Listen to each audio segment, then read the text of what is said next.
All right, welcome in everyone. UGA Football Live with JC Shelton. Our instant reaction show, our last instant reaction show of the season and our first of 2025. And unfortunately, this is a safe space tonight.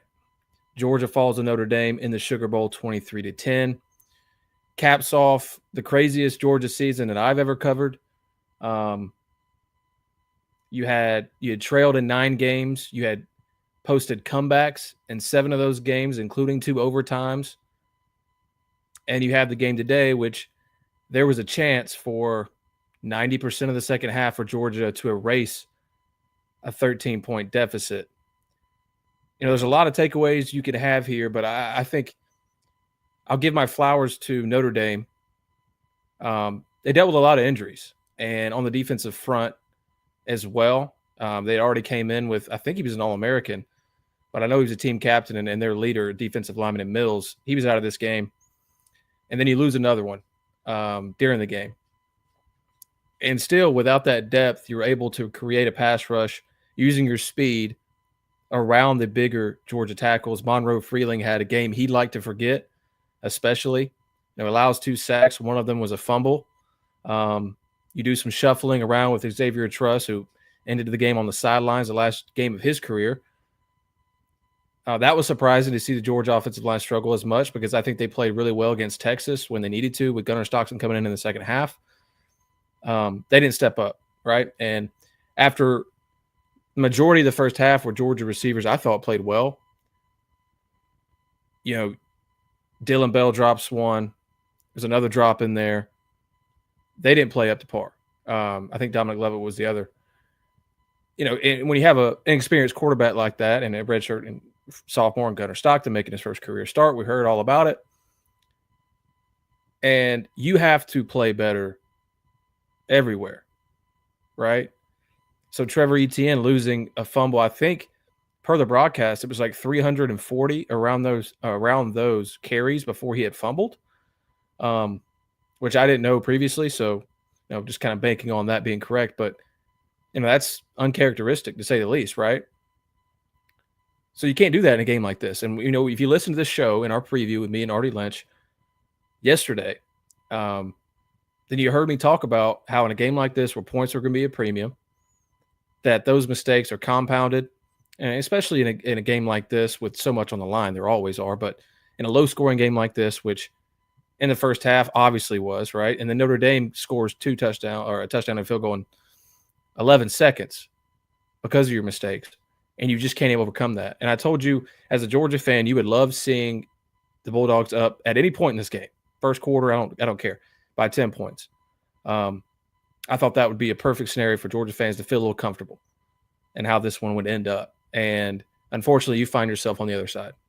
Because I also said Notre Dame, you would love that too, right? Because you have 2 offenses that don't like to push it down the field because they don't have playmakers on the outside right there. They don't have quarterbacks that have been particularly effective down the field. And that's not where they wanted to be. Both of these teams want to control the line of scrimmage and run the ball. And unfortunately for Georgia, they faced that deficit the entire second half, and that really dictated everything they did. Now, I think, looking back in hindsight, and Kirby Smart, you heard him on the ESPN broadcast right after the second quarter ended, and he was asked about, that the final series of events where Notre Dame gets field goal, turns around, sack, fumble, gets a touchdown. Were you too aggressive? And he basically admitted it. He was like, probably too aggressive there. And, looking back on it, that is Gunnar Stockton, who had played well to that point. So on one side, you say, well, Gunnar has been throwing darts. He's looked poised. Receivers haven't been great, but they haven't necessarily killed you yet. Should we go for it with 3 timeouts? And I think they had 30-plus seconds left. And you choose to be aggressive there instead of running out the clock and taking a 6-3 deficit into the half with Notre Dame getting the ball back. And they didn't. And obviously, we all know how it turned out. And it wasn't Gunnar's fault, right? Monroe Freeling just got beat. He just got beat one-on-one. And you'd like to have that one back. And also doing some cute things with the offense in the run game, which you obviously needed to get going, and they really didn't. So Georgia resorted to the pass, and it worked for a little bit. But when you have a receiver play so inconsistent, I mean, that's really tough. Like, what are you going to do there? Dylan Bell, I hate it for him because I think he's done so much for this team as far as playing multiple positions last year, battling through injuries. Even today, he was banged up, right? And then those drops just ultimately killed Georgia as well. In the end, guys, and I know there's a bunch of traffic right now online about certain calls. Now, I think there were missed calls on both sides. From what I'm seeing, I'm trying to be objective as possible. There were more missed calls for Georgia. But again, the referees hate your favorite team. If you're a Notre Dame fan, you got host on certain calls. For Georgia fan, of course, you got host. I obviously know there was a defensive pass interference that was missed in the final half. You got one your way as well. The sideline interference was interesting because I haven't seen contact like that. And some people are saying, well, when it's contact, it's always called. The others say, well, it's usually a warning. I mean, that was a big play, obviously. I'm still surprised Arian Smith even got caught on that, by the way. Track speed. I thought that would be a touchdown for sure.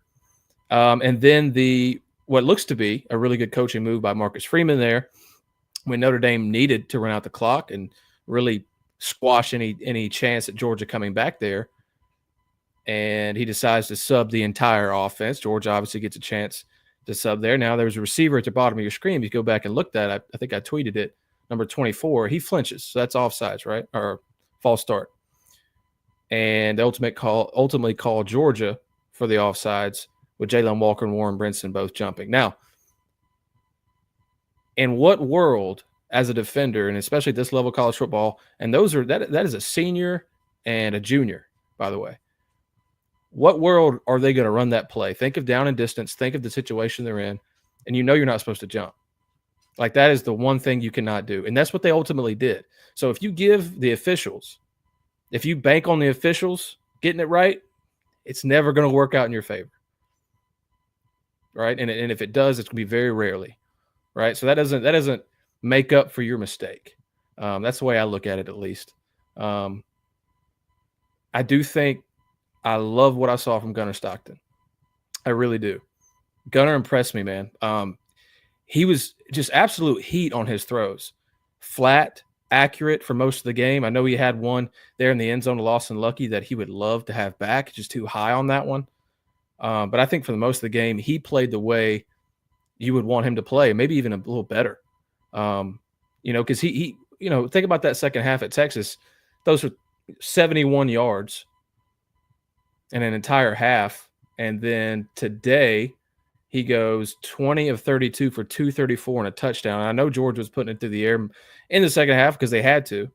But no, sack fumble, which I argue that's not his fault. He's getting hit from a blind side as he's releasing a pass. That's on your left tackle, that's a former 5-star. You recruit that position well for a reason. And he just gets beat. And I think overall Gunnar Stockton is that dude. I'll say that for sure. I love what he brought to the field today. In the end, I think your players around you didn't help necessarily on offense. Defensively, guys, I was really impressed with the defense. I really was. They were on the field for so long as well in that second half. They started to wear down. That happens. And Georgia was not in the game they wanted to be in. So I'm not going to take, the entire defensive takeaway from that second half, or maybe really in the fourth quarter, because that front was so unblockable on obvious passing situations. And then in the run game, Notre Dame was able to get some push because they had been on the field for so long. They started to push on those guys up front for Georgia and ultimately, ran out the clock there and ended Georgia's chances at getting a comeback. In the end, it's really two turnovers. And, you basically give up 2 free touchdowns on the kick return. I don't know why, but when I saw Peyton Woodring kick that off, he looked surprised that it didn't go into the end zone almost. He kind of faltered a little bit after he kicked it off and then looked up and realized that it was going to land inside the field of play, right? And then Georgia was just all out of – I really thought they didn't think that was going to land in the field of play. And, of course, Notre Dame returns that for a touchdown. I mean, 2 turnovers and a special teams touchdown. That Notre Dame offense didn't do much at all. Let's look at that because they really didn't. They ran it when they needed to. I'll give them that absolutely at the end of the game to kind of put it away. But that's their strength, right? You wanted to force them into passing situations, and you ultimately didn't because of the score. 15 of 24, 90 yards passing. He rushed 14 for 80, which is good, and that's what you want as a Notre Dame fan, to get your quarterback moving, because that's has been Georgia's weakness. But I think this is a totally different game without that deficit Georgia was facing. Georgia outgained Notre Dame 296 to 244. Put 154 on the ground, most of that in the second half. We can look at the half cumulatives here. Yep. 79 rush yards in the second half of Notre Dame, 75 in the first. Georgia, outgained you. Slightly better on third. Yeah, just what a wild game, man. And you ultimately shot yourself in the foot. And it was a really sloppy play from Georgia's offensive line, receivers. It kind of coincides with the season that we've had as a Georgia fan, right? And such a resilient team that they were able to mount those 7 comebacks throughout the season, the 2 overtime wins, and it always felt like there was a chance in the second half. And the way Georgia came down and answered on their first possession, you were like, okay, here we go. Georgia's moving it a little well here. Got to play defense, and they did. And ultimately, Georgia's offense, you stopped on downs 3 times in a row to end the game, and here we are. And there's a lot of calls for Bobo to be bounced. For me, and if you've been a fan of this show, I've been a defender of Bobo, not basically on my own, self and what I've saw, but basically from talking to his former players who have put together some of the best offenses in Georgia history from a points per game, yards per game standpoint, and knowing how he thinks about things and how he works with his players. I have been, but I think there was a lot of things you want back in this game, especially. So I wouldn't be surprised necessarily for Georgia to make some changes there. Offensive line, I know Stacey Searles would like this one back as well. It's surprising that, against a defensive line like Texas, you had a guy like Monroe Freeling playing really well, and then against these Notre Dame rushers who were smaller, haven't faced a large offensive line like this that Georgia has, and how, they played not up to their talent. It was uncharacteristic. But again, I think Notre Dame, they were well coached, they executed well, and they played in big moments better than Georgia did. And that's how you lose. That's how you lose games. Let's look through these comments. We'll try to find the ones without FUs in them. We beat ourselves. That's how it feels. Worst O-line play of all time from Randy Weeble on Twitter.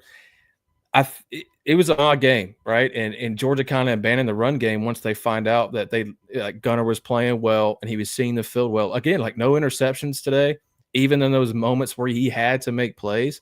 I would rather him take sacks than and absolutely give it away.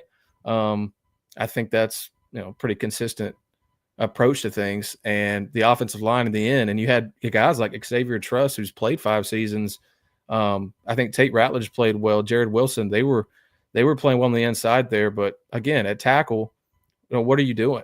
And Gunnar Stockton too. I mean, how much of this, which we don't have the answer to, but how much of this is the communication with Gunnar between his offensive line? Because that's something Kirby Smart admitted, that Gunnar Stockton doesn't have a lot of experience. Then of course he doesn't. And getting protections in the right spots and such. So a lot of that relied on guys like Ratledge and Wilson and Truss, who's been in there for a long time. And the results weren't what you would want, right? They were dismal. You can say they're dismal. And you didn't have a consistent run game as well. And Nate Frazier in the second half got off to some good starts. They were getting him the ball. But in the end, you needed 2 touchdowns. So how much could you stick with it? And then again, you're getting, 1-2 yards per rush on the inside. People calling to run the ball, but I mean, you're getting 1-2 yards on the inside. You can't get a first down like that. What do you do? You average 2.1 yards a rush today, which is interesting. I thought Georgia would have the defensive line advantage, and I think they did until the end, where basically the game was out of reach and you're gassed, because basically you allowed Notre Dame to just run it as much as they wanted in the second, because they had the 13-point lead. So I thought the defensive line had the advantage. And again, on obvious passing situations, they could not block Jalen Walker, Micah Williams, Warren Brisson. Those guys were in the backfield all day. And Leonard was way off his spots in passing situations. Remember, I mean, that second half and the lead they gained right at the end of the second quarter really dictated how the rest of this game went, of course. Because in the first half, they had put Riley in situations where he was down 3 points, or maybe he just had a 3-point lead, and you're going to have to put the ball in your receiver's hands, right? Because a lead in this game is massive. 14 points in all three previous matchups was the winning margin for Georgia total. And Leonard went just 15 to 24. So if you put him, let's say, Georgia doesn't turn the ball over there in the second quarter, and defense kind of forces them to do different things and not just be one-dimensional rushing the ball, what would that second half look like? That's what we're going to be talking about for the rest of the offseason probably, because Leonard didn't show you anything as a passer, really, except, remember, he's on the 5-yard line. It's a slant inside, man-to-man coverage. He put a good ball. But you gifted that one. So that would be, I think, would be a totally different game. But again, that's retrospect. It's not what we have. Bill Stevens on Twitter, sad loss, team showed heart. Gunner stepped up, need to rest and regroup for next season. I'll cheer for Penn State rest of the season. Is that your team? All right, Nittany Lions. Ohio State looks really good. I think without Georgia and against a defense like Georgia has, I don't know who stops them. I really don't. I don't know a team that can cover over the top against Jeremiah Smith and Emeka Buka, Will Howard throwing a great deep ball, and that defense playing really well and better than they had the start of the season, which they returned 10 starters, added Caleb Downs. Yeah, no, Ohio State to me looks like the best team in the country right now. How about them, dog? Yeah, he's not a Georgia fan. Hey, Bobo needs to go. Yep, I'm hearing it. Let it out, boys. We definitely beat ourselves, absolutely. Ohio all the way. Yeah, I'm with you. But I think, this is the most resilient Georgia team that I've covered. 2021 really plays into that because of losing to Bama in the SEC championship and, having the mindset and working towards playing in the postseason and ultimately beating that team you couldn't beat in previous years and haven't beaten since. I think that was really impressive. But when you consider everything that Georgia underwent this year and beyond just Carson Beck's injury, right? I mean, we all entered this game knowing, listen, we like Gunner. We like what he did in high school. We like what we've heard about him. We like what we've seen in garbage time. But, he had a half against Texas. He did what it takes. Although the stats didn't jump off the stat sheet, you got to win. Can he do it against this team in his first start? So we all knew that going into it, right? So that, of course, is an adversity, and that's something you have to battle against. But, Carson Beck being down is one thing. But I'm talking about even the untimely injuries throughout the season. You're missing Michael. You're missing Smael Mondon, right? Those guys underwent some things. Dan Jackson was down with injury as well. Those guys are big parts of the team. And then obviously Tate Ratledge going down as well. I mean, that's a bunch of adversity you face throughout the season. You faced the nation's hardest schedule. You still made the playoff. You still won the SEC championship. These are SEC champion Bulldogs. And you couldn't get it done against Notre Dame in the Sugar Bowl to move on. You still made it. You navigated that toughest schedule in the country with all those injuries, with the backup quarterback in the SEC championship. That's why you made it. And I think Georgia fans will look back on this season with that, maybe objective Georgia fans, as in what Georgia faced this season, especially after losing the talent they did a year ago and some, NFL defensive backs, and Kamari Lassiter and Javon Bullard are playing really well right now. Obviously, Brock Bowers and Ladd McConkey, and you still made it to the pinnacle. You won the SEC championship, which you couldn't even do with those guys the year prior. So I think there is obviously some things to work on. I think Georgia will address, and they're going to have to address, right? Because, Monroe Freeling will be back, and that's a former 5-star who's played well at times this season. I think he gets back on track. I don't think he's going to be a liability for the Dogs. You lose an Xavier Truss, right? You may lose Jared Wilson, who's a junior. We'll see, right? He's got that one season as a starter. It might benefit him to return. You lose Tate Ratledge. You lose Dylan Fairchild, right? Some receivers, Dominic Lovett, and Dylan Bell has a decision to make, which I think would benefit him to come back as well. Oscar Delp, right? Trevor Etienne has a decision to make, right? You get Nate Frazier back, which is awesome. He looked really good at times today. With more experience, he's going to be lethal, right? Because he needs to work in pass pro and out of the backfield to add Georgia with a receiving threat there. So there's a lot of changes coming. Obviously, defensively, you're looking at Michael Williams, Warren Brinson, Jalen Walker, Smile Mondon. A lot of pieces in that front seven, including Malachi Starks and Dan Jackson there in the back end. So Georgia's recruited well. They recruited in the top 5 in the country for the last 6 years or so. I think entire Kirby Smart tenure. And then transfer portal, Georgia hasn't added a transfer yet. I bet you they will, and soon. There's still some really good players out there in the transfer portal looking for homes. So that's where Georgia's going to move now. It is getting this roster and maybe coaching staff ready for the next season. Right? Because those are the things you can change right now. And then you get back to work in the spring and try to work on some things offensively, defensively to make you better the next year. Proud of my dogs, as Tracy Rickard Cheshire on Facebook. Sure, I wanted to win tonight. This is Mendel Phil Turner, but the SEC championship was sweet. I agree. As a Georgia alum, I mean, that was nice, right? You do something that you've only done a couple times, which is big. And it's Kirby Smart talks about all the time how tough it is to win an SEC championship. But main silver lining here, folks, main silver lining is Gunnar Stockton gave you a chance to win tonight. He gave you a chance to win tonight. And I think that is really cool because you look at this quarterback situation with Carson Beck declaring for the NFL draft. Would love to see him succeed, right? He's got to battle back from that torn UCL. He'll drop a little bit because of that, right? But I think he has the intangibles and decision-making. And, hey, who knows? When he had receiver help, he was pretty dang good. And he was good at times this season without it too. Right? So you got Jaden Rashada, Ryan Puglisi, Gunnar Stockton. Gunnar Stockton, I think he proved that he is the front runner. I doubt that Georgia's going to pull a transfer QB and him battle really for the top spot. Georgia likes to take time with their QBs, right? Work in the system for a long time. And usually those guys win the job. So I think Gunnar Stockton proved at least that he should be the front runner going into the season. I don't think Georgia's going to play it like that. I don't think Kirby Smart's going to play it like that. I think they're going to go evaluate these guys as a whole in the offseason, and whoever does what it takes in practice to prove that they are the number one option they're going to go with and have full support with.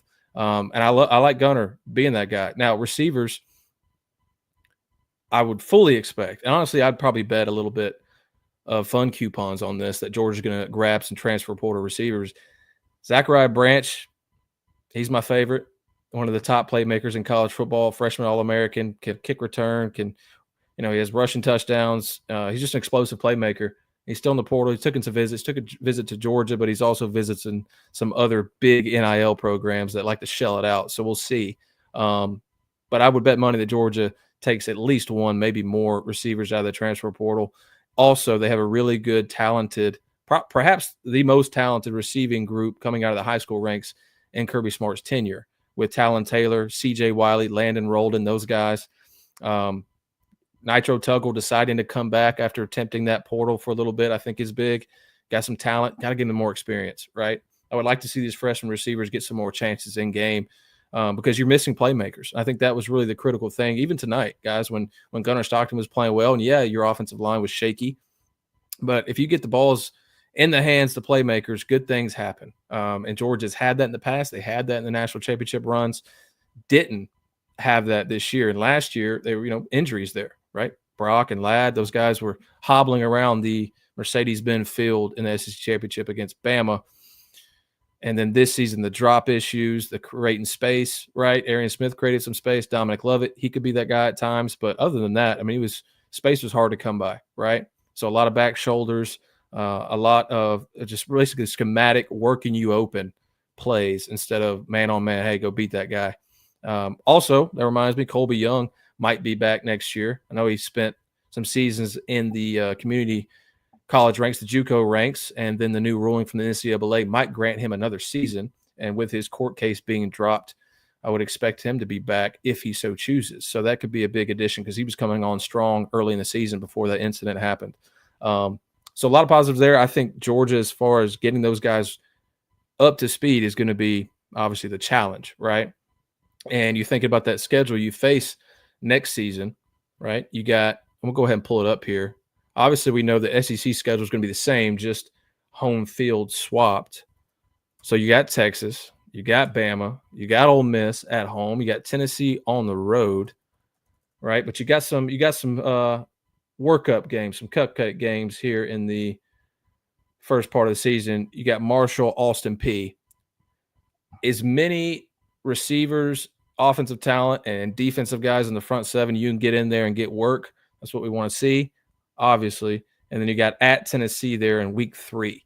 And Tennessee has plenty of questions to answer of themselves as well. I mean, like half of their offense, as far as receiving courts, is in the transfer portal right now. And then you got a week off, and then you got Bama at home, Kentucky. That's going to be at home. You're at Auburn, going to Jordan-Hare, the cursed Jordan-Hare.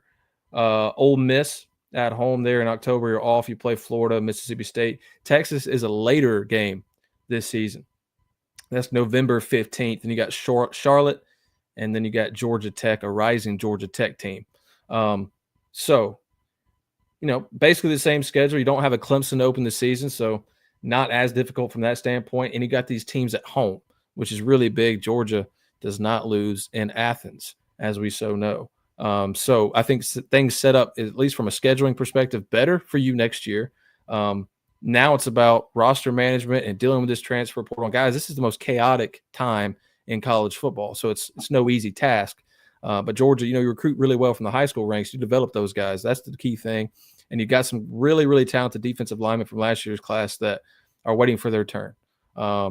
Wish Beck the best. Absolutely. I was really proud of him this year for overcoming those interception issues, really the start and the middle part of the season, and playing a lot better until he did get hurt, right? I just think the talent around him. Already, Arthur Lynch on this show, if you're a fan, he kind of coined the term, gotta have it, guys. And that's something we've been using. Georgia didn't have it. It was basically doing as much as you can with as little as you have. And you went 11-2, well, 11-3 now, SEC champions. So I think that was impressive for Carson Beck. It leaves us 24-3 as a starter, right? 6th in Georgia history in passing yards career. He's 2nd in Georgia history behind Stetson Bennett as far as single season passing yards. So I really want for him to drop to a good spot, to be honest with you. And honestly, considering the NFL draft, a drop isn't necessarily a horrible thing. You might end up in a better spot and be able to sit behind a really talented quarterback and learn a little bit, get healthy for him, most importantly. And we'll see what he can do, though, see where he lands. But I think that's a good time to end it, folks. We'll be back. We'll be back next week until a little break we'll take after next week's show. We'll get Arthur Lynch on here. We'll talk it out, and I'll look into this game again and watch the tape once more. Of course, this is instant reaction, so I'm processing it like everyone watching is here. So thank you for your support, everyone. Really appreciate it. UGA Football Live. We're nearing 200,000 followers on Twitter, which is awesome. Facebook, YouTube as well. That's where we're live streaming. So I really appreciate your support throughout the season. Y'all have been great in your support, and doing this instant reactions has been one of the best things, even wins and losses, even though honestly, guys, we get more traffic when we lose, which is kind of hilarious when you think about it. But your Georgia Bulldogs, SEC champions, didn't play up to snuff against Notre Dame. One of those seasons as well. Maybe the craziest season that I've ever covered. A resilient team, though. And I think that's what they'll be remembered for. So until next time, we'll see you next week. Y'all take care. Have a good night as much as you can. See you guys.